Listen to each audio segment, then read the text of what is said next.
this how to send money through PayPal.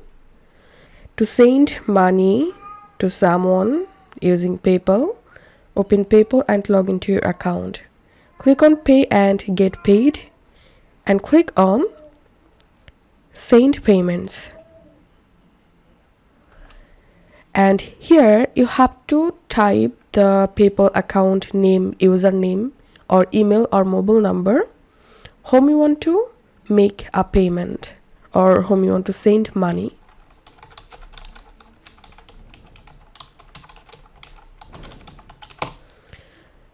So I'm giving here the PayPal account email address. And now enter here the amount you want to transfer.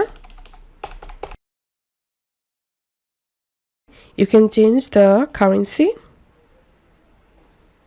And now you can add a description here and click on next. And now choose here your payment type. Tap on continue. And that's how you will be able to send money through PayPal. If you find this video helpful, make sure to subscribe. See you in the next video.